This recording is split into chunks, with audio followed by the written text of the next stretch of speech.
पाकिस्तान भर में सरकारी अस्पतालों का तकरीबन एक सा ही हाल है।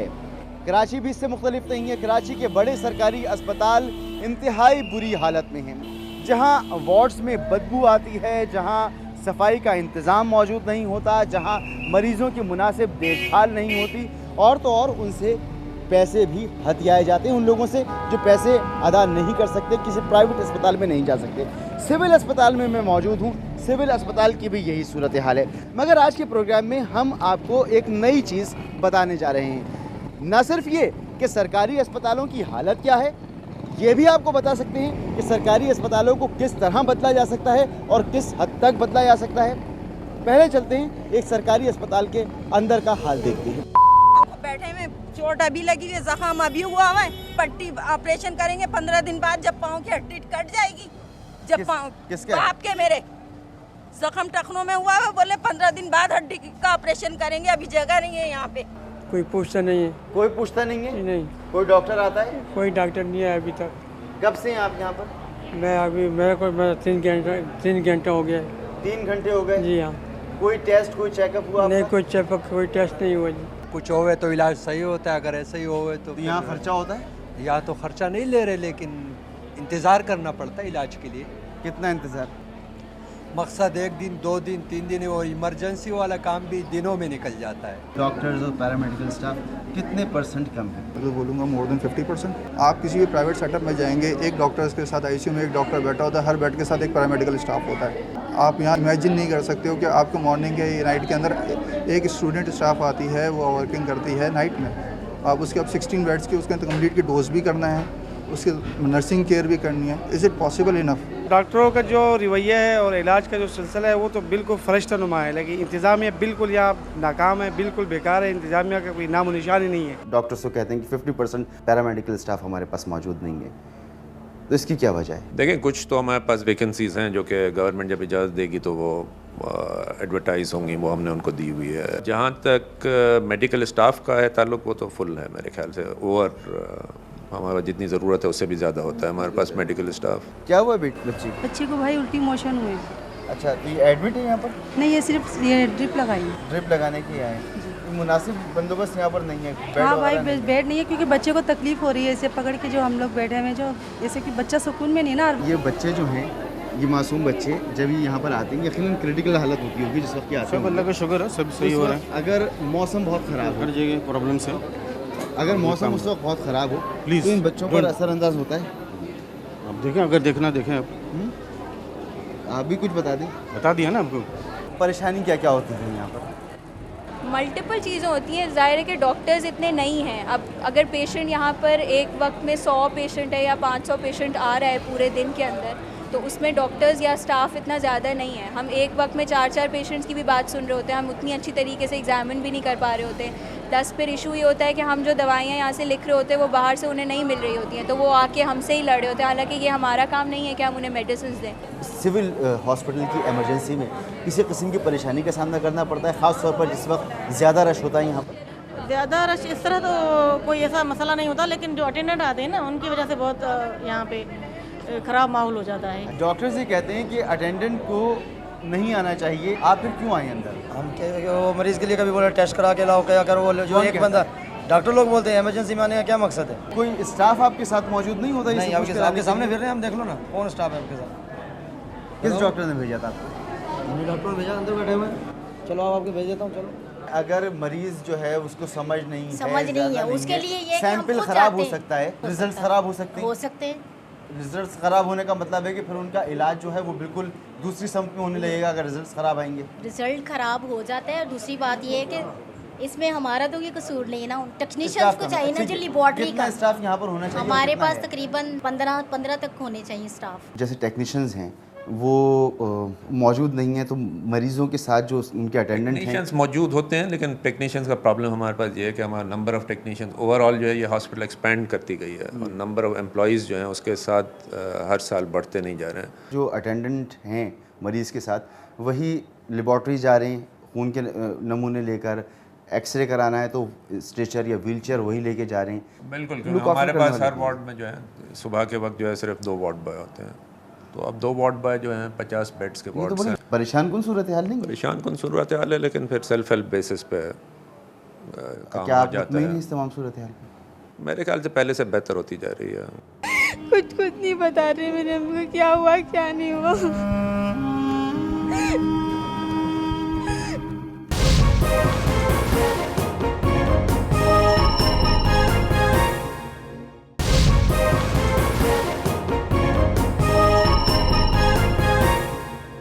डॉक्टर्स क्या बताते हैं, क्या है अभी? अब जब उन्होंने टेस्ट वगैरह लिया तो बोलना है कि इसके जो क्या हाथों में क्या वरम है, हाथों में क्या अल्सर है। उसके बाद टेस्ट पर टेस्ट ना कोई ट्रीटमेंट दिया ना कुछ दिया। आज क्या नाम है वो चल भी नहीं पा रही है, यहाँ पर चल के आई थी। क्या कहते हैं जब आप इनके पास जाते हैं? वो बोलती हैं ये आएंगी ये करेंगी, बोलती हैं ये आएंगे वो करेंगे, एक दूसरे पे छोड़ते हैं सब लोग, कोई नहीं सुनता यहाँ पर। आप लोगों की पढ़ाई वगैरह, घर का सारा निज़ाम सब डिस्टर्ब है? सब डिस्टर्ब है, सब बंद हो गया, कोई नहीं जा रहा, सब पढ़ाई में ही जाया जा रही है। अब नहीं क्या करती मेरी अम्मी को अच्छी खाती थी मेरी अम्मी। कोई बात नहीं बताते भाई, कुछ नहीं बता रहे मेरी अम्मी को क्या हुआ क्या नहीं हुआ। यहाँ पर रोज़ाना का कितना खर्चा है? यहाँ पर 400-500-700 ऐसे उठ जाते हैं मेरे। तो कमाई कुछ हो नहीं रही, खर्चा हो रहा है, तो कहाँ से पूरा हो रहा है? बस कुछ दोस्तों ने दिया हुआ है, कुछ सामान था वो बेच दिया। ये पेशेंट जो है पहले सर्जिकल से शिफ्ट हुआ है, हमारा इससे कोई वो नहीं, कोई आपसे ताल्लुक नहीं। अब आपके वार्ड में अभी आ गया नहीं, अभी 24 घंटे नहीं हुए और आप इनकी कंप्लेन हमें बता रहे हैं। कोई 24 घंटे भाई आपके पास आ गया तो आधे घंटे में भी आप हम हल करने की कोशिश कर रहे हैं ना कंप्लेन। बेड सोर्स हुए में एडिमा हुआ है, सर्जरी में एडमिट था, वहाँ पे सही से इसकी मैनेजमेंट नहीं हुई है। उसके बाद उन्होंने इधर शिफ्ट करा है, इधर आकर उसकी जो मैनेजमेंट कल आया है वो पेशेंट यही बेड सोर्स हुए इनके? हाँ, ऊपर फातिमा वार्ड में यही बेड सोर्स हुए? दूसरे वार्ड में हुए हैं ना, दूसरे वार्ड में हुए। तो जिस वार्ड में हुए हैं आप जाकर उनसे भी तो बात करें ना। कोई ऐसा शख्स जो अच्छा प्राइवेट अस्पताल अफोर्ड कर सकता था, उसके मरीज़ के बेड सोर्स हो सकते थे? नहीं हो सकते थे ना। अच्छी केयर होती, बेड सोर्स नहीं होते। ठीक है, इस बेड सोर्स की तरह की 10 चीज़ें और होंगी जो हम एक आम आदमी के तौर पर नहीं आपको बता देता हूँ। ये गरीब आदमी की ज़िंदगी क्या है? आपके पास हॉस्पिटल में स्टाफ नहीं है, इतना बड़ा वार्ड है, वर्किंग स्टाफ आपके पास मॉर्निंग में 4 स्टाफ हैं, दोपहर में 1 है, रात का 1 है। आप इस स्टाफ के साथ एक पेशेंट जो ऐसा डिमांडिंग होगा आप उसके बेड केयर करवाओगे, ये तो आपके प्रैक्टिकली इम्पॉसिबल होता है। जो डॉक्टर्स होते हैं हम आके इनको अटेंड को काउंसिल करके जाते हैं 2 आवरली, हम आके खुद कभी बेड जो हम लोग का यहाँ पे प्रोटोकॉल होता है या खुद हम चेंज करवाते हैं या फिर अटेंड को काउंसिल करते जाते हैं। इस हवाले से आप चेंज करवाते रहें क्योंकि ह्यूमनली ये समटाइम इम्पॉसिबल होता है। ये सिविल हॉस्पिटल के एक वार्ड की पेंट्री है जहां पर चूल्हा भी मौजूद है, सिंक भी मौजूद है, कूलर भी मौजूद है, मगर कुछ भी फंक्शनल नहीं है और बू ऐसी है कि शायद टॉयलेट में भी ऐसी बू ना हो। अगर ऊपर देखें छत की तरफ तो यहाँ जाले लगे हुए हैं, रंग जगह जगह से उखड़ा हुआ है, बहुत बुरी हालत है, जैसे कि एक अरसे से यहाँ पर कोई सफाई की नहीं गई। आप कॉकरोचेस देख सकते हैं यहाँ पर, ये लाल बेग, दूसरे कीड़े मकोड़े यहाँ पर आपको नज़र आ रहे हैं। यहीं पर खाली दूध के डब्बे, सिगरेट के पैकेट्स और दूसरी चीज़ें पड़ी हुई हैं। सिंक का हाल देखें आप, कचरे के ढेर लगे हुए हैं। टॉयलेट्स यहाँ के कैसे हैं जो मरीज़ों के लिए बनाए गए हैं, और ये टॉयलेट हैं जिनकी शायद कभी सफाई हुई ही नहीं। मुख्तलिफ वार्ड्स में मैं गया हूँ, मुझे अनहाइजीनिक कंडीशंस नज़र आई हैं। पूरे अस्पताल का ये हाल है। बहुत सारी जगहों पे है, लेकिन उसके लिए कोई एक इंसान जिम्मेदार तो नहीं है ना, सब लोग जिम्मेदार हैं। अगर मरीज़ भी कोशिश करें ख्याल रखने की, सफाई रखने की, तो फिर उनका भी तो कोई रिस्पॉन्सिबिलिटी है ना। सिर्फ हॉस्पिटल की रिस्पॉन्सिबिलिटी तो नहीं है ना कि सफाई रखें। गवर्नमेंट हॉस्पिटल्स में जो सूरत हाल है, मुख्तलिफ वार्ड्स में आप चले जाएँ, अनहाइजीनिक कंडीशंस नज़र आती हैं। कब ये सब कुछ ठीक होगा? मेरे ख्याल से यहाँ सिविल हॉस्पिटल में पिछले 2 साल में काफ़ी इसमें बेहतरी आई है, ख़ास तौर से उस वक्त के बाद जब से हमने इसको कुछ हिस्सों को कॉन्ट्रैक्ट आउट किया हुआ है, जेनिटोरियल सर्विसेज को। वहाँ एक ये ज़रा प्रॉब्लम है कि हमारा इस वक्त ENT वार्ड जो है अंडर कंस्ट्रक्शन है, तो उसके ENT के पेशेंट्स भी उसी वार्ड में, और उसकी वजह से उसकी जो लोड है उस पर डबल हो गया है उस वार्ड के ऊपर। खटमल बिस्तरों में मैं एग्री करता हूँ कि वहाँ पर कॉकरोचेस जो हैं वो मरीज़ों के ऊपर हों, कंबल में हों, ऐसे बिस्तर हैं कि शायद एक आम आदमी जो है उसको ओढ़ भी ना सके, उस बिस्तर पर लेट ना सके। तो ऐसी सूरत हाल में मरीज़ किस तरह से ठीक होंगे? वो तो पहले से बीमार आ रही हैं। जी जी जी, इसको मैं देखता हूँ, इसका कुछ करना पड़ेगा। तो ये अब तक तो नहीं हुआ इस तरह से, तो आगे क्या फर्दर आप कर रहे हैं कि ठीक हो जाएगा सर? अभी हमने कुछ चेंजेस किए हैं, एडमिनिस्ट्रेटिव चेंजेस भी के लोग वार्ड्स नहीं कर में रहे, हो। जैसे अभी आपने भी एग्री किया जिसकी वजह हाँ, से वो मैं तो एग्री करता हूँ कि जो वहाँ पर कुछ जगह हैं जहाँ हेड कर रहा है उस डिपार्टमेंट को, उस वार्ड को, उसके खिलाफ कोई एक्शन लिया? उसके खिलाफ मैं वो बातें डाउ यूनिवर्सिटी के एम्प्लॉइज़ होते हैं, वो मैं नहीं ले सकता हूँ। अगर खुदा न खास्ता आप बीमार हों तो आप इन बेड्स पर लेटना पसंद करेंगे? देखिए, आप बेड्स की बात आप मुझसे क्यों कर रहे हैं? मैं एक बात पूछ रहा हूँ कि आप डॉक्टर हैं ना, क्या बिल्कुल हाइजीनिक हैं? नहीं, हाइजीनिक नहीं। ऑफ कोर्स आपको ये तो पता होगा ना कि गवर्नमेंट हॉस्पिटल में जिस तरह के फंड्स आते हैं उसी तरह से हम लेके चलते हैं हर चीज़ को। फंड्स की कमी की वजह से ऐसा बिल्कुल यही है। ये जो हॉस्पिटल है ये फुल कैपेसिटी से ज़्यादा पे काम करिए। हमारे पास 100% से ज़्यादा ऑक्यूपेंसी है, बेड पे भी पेशेंट है, स्ट्रेचर पे भी पेशेंट है, लेकिन कम से कम हम उनको डील करके कुछ कर रहे हैं पेशेंट्स के साथ। ये मैं नहीं कह रहा हूँ कि ऑप्टिमम कंडीशन है, ऑप्टिमम नहीं है, लेकिन जो सूरत हाल है, जितनी हमारी कैपेसिटी है, जितनी हमारी फ्लोर स्पेस है और जितने हमारे रिसोर्सेज हैं, उसमें गवर्नमेंट के रिसोर्सेज हैं और भी प्राइवेटली भी लोग बहुत यहाँ चैरिटी में देते हैं पैसे, वो भी मेरे ख्याल से प्रॉपर्ली यूटिलाइज हो रहे हैं, क्योंकि अगर नहीं होते तो वो देते भी नहीं। किसी और सरकारी अस्पताल की निस्बत अगर यहाँ पर आप आएँ तो यहाँ पर मरीज़ों के बैठने का मुनासिब इंतजाम है, गंदगी आपको नज़र नहीं आएगी, यहाँ पर तमाम दवाएँ वाकई मुफ्त फराहम की जाती हैं, क्वालिफाइड डॉक्टर्स यहाँ पर होती हैं।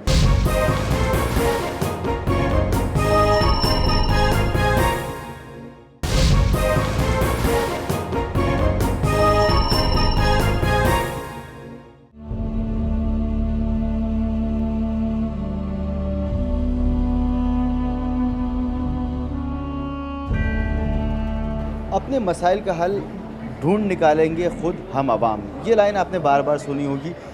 इसकी एक अमली तस्वीर SIUT है, जहां पर आवाम और गवर्नमेंट दोनों ने मिलकर एक ऐसे इदारे को जन्म दिया है जहां पर आवाम के मसाइल हल होते हैं। किसी और सरकारी अस्पताल की निस्बत अगर यहाँ पर आप आएँ तो यहाँ पर मरीज़ों के बैठने का मुनासिब इंतजाम है, गंदगी आपको नज़र नहीं आएगी, यहाँ पर तमाम दवाएँ वाकई मुफ्त फराहम की जाती हैं, क्वालिफाइड डॉक्टर्स यहाँ पर होती हैं। आप लोग यहाँ पर इलाज कराने आए, किसका इलाज करवाने? भतीजा। भतीजे का? कहाँ से आए आप? मीरपुर खास से। मीरपुर खास से आए हैं आप?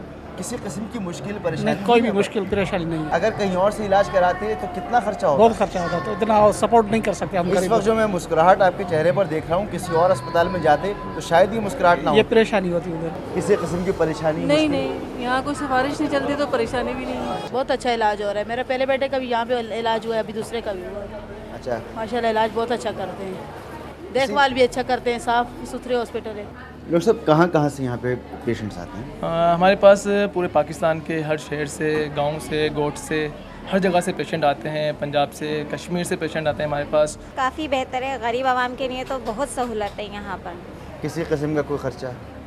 अगर बिल्कुल कोई खर्चा नहीं है, टेस्ट वगैरह सब यही लोग करते हैं, रिपोर्टें भी हमें धक्के नहीं खानी पड़ती, खुद ही आ जाती हैं। एक गवर्नमेंट अस्पताल का जो जहन में तस्वुर है वो बहुत भयानक है। वो भयानक है। उसकी दूसरी तस्वीर नज़र आती है कि अगर कुछ सिंसियर लोग इस इदारे की तरह चलाना चाहें तो गवर्नमेंट हॉस्पिटल भी बहुत अच्छे चल सकते हैं। कुछ लोग आते हैं जो जल्दी ज़रा वो हो जाते हैं कि यार बहुत देर होती है, वो होती है। उस पर मैं ज़रूर कहूँगा आवाम को कि थोड़ा सब्र और शुक्र के साथ, क्योंकि यहाँ उसके अलावा आपसे कुछ नहीं लिया जाता। एक बहुत बड़ी तादाद लोगों की है जो हमें मंथली भी पैसे देती है, सालाना रमज़ान में भी देती है, और उन्हीं की मदद से वो रबी साहब कहते हैं कि मुझे अपने पाकिस्तानी होने पे ख़ुद भी फ़ख्र है और पाकिस्तानी कौम पे भी फ़ख्र है। हम बाहर से कहीं से एक पैसा भी नहीं लाए हैं, हुकूमत ने दिया और अवाम ने दिया। मैंने भी सर से कहा कि सर वो लोग जो अफोर्ड कर सकते हैं हम उनसे पैसे ले लेते हैं, जो नहीं कर सकते उनके लिए मुफ्त सही है। उन्होंने कहा नहीं। अब पहली बात तो ये कि जो एक गरीब आदमी आएगा, सपोज़ बहुत मैले कपड़ों में है, नाक साफ़ करता हुआ आएगा, उसके बाद भैंसें पली हुई हैं, बहुत पैसे होंगे उसके पास, लेकिन एक स्कूल टीचर जो सफ़ेद धुली हुई शर्ट पहने होगा, मुमकिन है उसके हाथ में कोई ढंग की घड़ी भी हो। पहली बात तो ये कि उसके मुँह से अल्फाज ही नहीं निकल पाएंगे कि मेरे पास पैसे नहीं हैं। दूसरी बात, अगर उसने हिम्मत करके कह भी दिया और आपने या किसी ने भी कह दिया कि मियाँ तुमने घड़ी तो इतनी अच्छी बांधे हुए हो, तुम इलाज नहीं करवा सकते, तो उसकी इज़्ज़त नफ्स वहीं मजरू हो गई। मेरे हिसाब से वो वहीं मर गया। जो ज़िंदगी मांगने आया था उसको वहीं मार दें। नहीं, हम किसी से पैसे नहीं लेंगे और आज तक ये इदारा अपनी उस चीज़ के ऊपर कायम है। ये हॉस्पिटल ऐसा है कि ज़रा सा इशारा करो, डॉक्टर नर्सें सब आ जाती है और यहाँ बिल्कुल महसूस नहीं होता कि हम घर पे हैं या हॉस्पिटल में हैं। मैंने तो पूरी दुनिया में कभी कोई इसका सब्स्टिट्यूट ही नहीं देखा कि एक आदमी 24 घंटे ड्यूटी पे हो। यानी मेरी इनसे मुलाकात हुई रात को 3 बजे, मैं तो कंप्यूट ही नहीं कर पा रहा कि हाउ दिस ये मेहनत सर्विस कैसे मैनेज की जाती है। बेदिली, क्या यूं ही दिन गुजर जाएंगे? सिर्फ ज़िंदा रहे हम तो मर जाएंगे। जो लोग सिर्फ ज़िंदा रहते हैं वो मर जाया करते हैं, और ज़िंदगी को हासिल करना, उसे बरतना, उसे गुजारना, ये फ़न हर एक के पास नहीं होता। जिसके पास होता है वो SIUT जैसा इदारा कायम कर देता है। अदीब रिजवी साहब हमारे साथ मौजूद हैं। जिस सतह पर आपका काम चल रहा है, जहाँ तक आप पहुँचे हैं, इसकी मुबारकबाद। कैसे मुमकिन हुआ आवाम की पार्टिसिपेशन, आपकी अपनी विल, और किस तरह से मज़ीद आप आगे बढ़ने को, आगे क्या देख रहे हैं आप? किस तरह से किया गया, that was actually part of एक कैंपेन, क्योंकि हम लोग किसी से कुछ चार्ज नहीं करते, और फिर हमें एक बहुत बड़ी स्ट्रगल करनी पड़ी डिफ्रेंशिएट करने के लिए कि हर शख्स कहता है हम फ्री करते हैं, लेकिन फ्री का मतलब बाद में पूछें तो सिर्फ जो कास्ट है वो चार्ज करते हैं। आगा खान भी कहता है हम फ्री करते हैं, सब फ्री करते हैं, लेकिन वो कास्ट इतनी ज़्यादा होती है कि आम आदमी बर्दाश्त नहीं कर सकता। मतलब एक डायलिसिस में अगर कास्ट चार्ज करते हैं तो 2,500 रुपये ले लेते हैं, जो कितने आदमी बर्दाश्त कर सकते हैं, जबकि उनको मालूम है कि एक महीना ज़िंदा रखने के लिए 10 से 12 डायलिसिस ज़रूरत होगी, तो कोई नहीं कर सकता। लिहाजा डिफ्रेंशिएट करना पड़ा कि फ्री जो है, फ्री का मतलब ये है कि एक पैसा ना लिया जाए। It has to be not the charity but free with dignity. और उसके बाद एक किस्म की पब्लिक और गवर्नमेंट की पार्टनरशिप कायम की गई, और doctors they were the bridge and the patient was the centre. Doctor साहब, यही सबसे अहम चीज़ है कि आपने पब्लिक और गवर्नमेंट की जो पार्टनरशिप डेवलप की, और एक गवर्नमेंट हॉस्पिटल का जो कॉन्सेप्ट था उसको तब्दील करके रख दिया। तो ये एक बहुत बड़ी कामयाबी थी। देखिए, आजकल होता ये है कि लोग गवर्नमेंट अस्पताल में काम करते हैं, लेकिन दोपहर में चले जाते हैं और दूसरे सोशल अस्पताल या फ्री हॉस्पिटल या प्राइवेट हॉस्पिटल खोलते हैं। तो उससे ये होता है कि गवर्नमेंट हॉस्पिटल जो है उसके अंदर जितनी चीज़ें वो दिन भर बर्बाद रहती है। अगर मैं चला जाऊँ कि जी मैं जाकर के पटेल पाड़ा में एक अस्पताल खोल रहा हूँ और दोपहर में यहाँ से छोड़ दूँगा, तो ये डेवलप ना होता और ये बहुत बड़ा सानिया होता।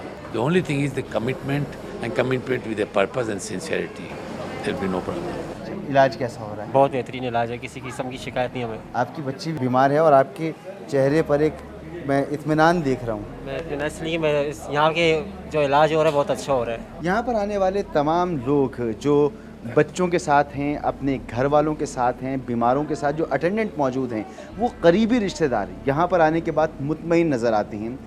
ये एक पब्लिक गवर्नमेंट अस्पताल है, यहाँ पर आवाम डोनेशंस देते हैं, गवर्नमेंट की तरफ से फंड्स मिलते हैं, गवर्नमेंट की जगह है। मगर इस अस्पताल को अगर आप देखें तो आपको नज़र ऐसा आएगा कि शायद ये कोई बहुत महंगा प्राइवेट अस्पताल है। यहाँ पर उसका भी इलाज होता है जिसके पैर में जूती नहीं होती, जिसकी जेब में दमड़ी नहीं होती। यहाँ उसका भी इलाज होता है जिसकी मताए ज़िंदगी उसकी इज़्ज़त नफ्स है। ना यहाँ किसी की इज़्ज़त नफ्स मजरू होती है और ना किसी की गुर्बत का मजाक उड़ाया जाता है। यहाँ सिर्फ इंसानियत परवान चढ़ती है, और ये इंसानियत परवान चढ़ सकती है हर उस जगह पर जहाँ काम करने की विल हो, जहाँ इरादे पक्के हों, जहाँ पर ईमान मजबूत हो, जहाँ पर खिदमत का जज्बा हो। और अगर यही सब कुछ तमाम सरकारी अस्पतालों में हो तो तमाम सरकारी अस्पतालों की हालत इससे बेहतर हो सकती है।